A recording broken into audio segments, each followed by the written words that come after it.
Olá galera, tudo tranquilo com vocês?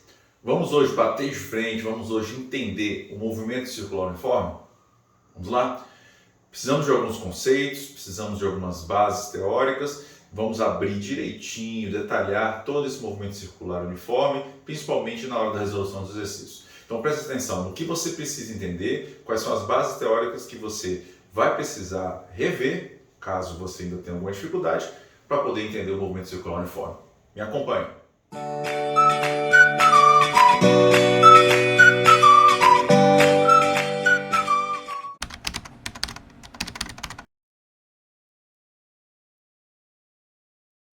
É isso aí, galera. Você viu que você vai precisar do conceito de frequência, período e de radiano.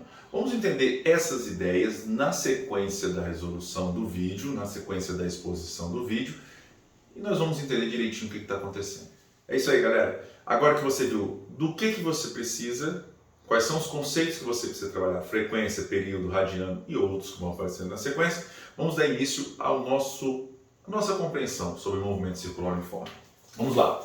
Então, veja só, o movimento circular uniforme, muitas vezes ele mete medo em alguns alunos, mas nós temos que entender o seguinte: o movimento circular uniforme é você literalmente correr em círculos, vamos usar esse exemplo, e a partir do momento que você corre em círculos, se eu corro em círculos, eu posso tentar expressar o quão rápido eu sou de duas maneiras. Então imagine que eu corro em volta de um campo de futebol, uma quadra de esportes, em uma trajetória circular perfeita. Eu posso dizer para você, olha, eu corro, vou me simbolizar aqui com essa bolinha, e eu consigo correr com uma velocidade, uma rapidez de 10 km por hora. Se eu te dou essa informação, você tem uma noção de quão rápido eu sou, até mesmo se eu estou mentindo ou não. Agora, se eu falar para você, olha, eu corro em volta dessa quadra, desse campo de futebol, numa trajetória circular, e eu desenvolvo uma rapidez de 360 graus por minuto. Eu estou te dando uma informação sobre o quão rápido eu sou. Essas duas informações estão associadas à rapidez desse movimento. Isso aqui, teoricamente, é mais simples de entender. Isso aqui precisa ser trabalhado com uma outra informação, que é o quão grande ou quão pequeno também é essa minha trajetória. Mas eu vou agora trabalhar esses dois elementos. Legal? Então vou apagar o quadro. Na sequência nós vamos começar a conversar sobre essas informações. Vamos lá. Quadro apagado, galera. Agora vamos entender o quê? Como medimos essa rapidez? Vamos pensar da seguinte maneira. Nós vamos trabalhar o tempo todo com uma volta completa.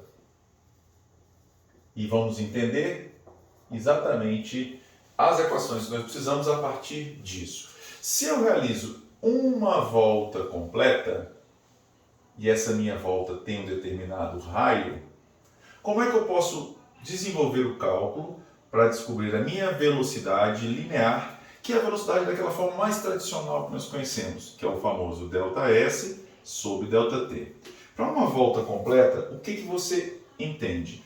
Que o ΔS para uma volta completa, a minha velocidade vai ser medida em 2π vezes r, que é a medida da minha circunferência. Agora, quanto tempo eu demoro para dar uma volta inteira? O tempo para dar uma volta inteira, o tempo para uma repetição, conceitualmente é o período. Legal? Se eu multiplicar aqui por 1 sobre t é o que nós conhecemos como frequência. Então a nossa velocidade linear pode ser calculada por 2π r vezes f, ou, vamos voltar para de cima, a nossa velocidade linear também pode ser 2π r sobre t. Se você ainda não entende, se você não lembra do conceito de frequência e período, volte no vídeo que fala sobre frequência e período que está nessa playlist. Dê uma assistida nele, dê uma olhada. Tá? Então essa é a maneira que nós vamos agilizar o cálculo para exercícios específicos de movimento circular, para você ter uma noção da rapidez. Legal? ΔS sobre ΔT. Existe uma outra velocidade que é chamada de velocidade angular. Então a nossa análise agora é angular, que é um pouquinho diferente.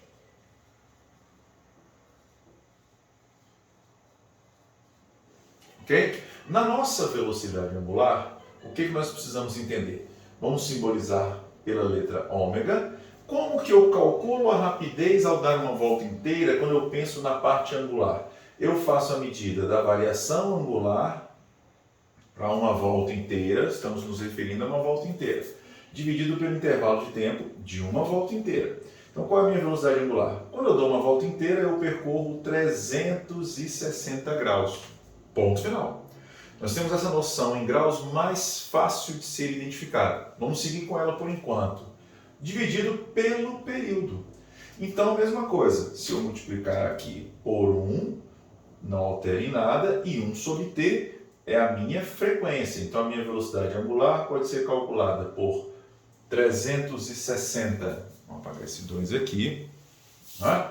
360 graus vezes a frequência, ou a minha velocidade angular pode ser 360 graus dividido pelo período. Uma das duas equações, até mesmo seguindo, né, analogamente em relação a isso aqui. Legal? Essa seria a maneira de nós compreendermos melhor isso daí. Tranquilo? Porém, no nosso MCU, no nosso movimento circular, no nosso movimento repetitivo, nós não vamos usar a unidade grau para a nossa angulação. Nós vamos trabalhar com a unidade do ângulo em radianos. Legal? E aí, o que é um radiano? Tenta imaginar, vamos desenhar aqui, um setor circular. Tá? Para ficar mais simples, imagina aí uma fatia de pizza, onde eu tenho nesse meu setor circular um arco S, um raio R e um ângulo que eu vou chamar de φ. Certo? Se a medida do meu arco, por exemplo, for 15 centímetros e a medida do meu raio for 15 centímetros, o meu ângulo medido em radianos vai ter, por definição, a medida do arco pelo raio. Quando esses dois elementos são iguais, o meu ângulo é exatamente igual a 1 radiano. 1 rádio. Então, o que é um radiano? É um ângulo em um setor circular, onde o arco tem a medida do raio, onde arco e raio têm as mesmas medidas, têm os mesmos valores. Isso em graus vai dar um valor aproximado de 58 graus. Legal? 57 ponto alguma coisa. Tá? Então, quando eu penso no radiano, eu penso também na aplicação dele aqui. Ó. Tá? Então, por exemplo, quanto vale π? Cuidado, o π não é 180 graus. O π vale 3,14, 16 e assim vai embora. Esse π vezes 1 rad, vamos fazer um arredondamento bem grosseiro. Arredondando π para 3 e o rad para 60, esse π vale 180 quando ele é multiplicado pelo radiano. Então, π radiano vale 180 graus. Logo, 2 vezes isso, 2π rad, equivale ao meu 360 graus. Vamos pegar esse 360 aqui. Então, a minha velocidade angular pode ser calculada por 2π rad, isso é o 360, vezes f. Nós vamos esconder o radiano dentro da própria unidade. Já sabemos qual a unidade de frequência, que é 1 sobre segundo. Então, quando eu calculo o ômega usando essa expressão, eu acabo colocando apenas, simplificando, colocando 2π vezes f. Mas quando eu utilizar essa expressão, a minha unidade do ômega já está expressa em rad por segundo. E aí, alguns alunos acabam fazendo isso muitas e muitas vezes e acabam guardando, decorando, de uma maneira um pouco errada, que o 2π vale 360. 2π não vale 360, que é 360 é 2π rad. Ok? Mas quando nós estivermos lendo o exercício e percebemos que a ideia é da parte angular, nós vamos entender que o π está associado aos 180, mesmo que às vezes não venha escrito corretamente π radianos, mas nós usamos o bom senso e seguimos o raciocínio a partir daí. Ok? Então essa é a aplicação, tá? Dentro do que nós vamos trabalhar. Ok? Mais um minuto. Vou apagar o quadro mais uma vez para nós falarmos da função horária linear e da função horária angular. Só um minutinho.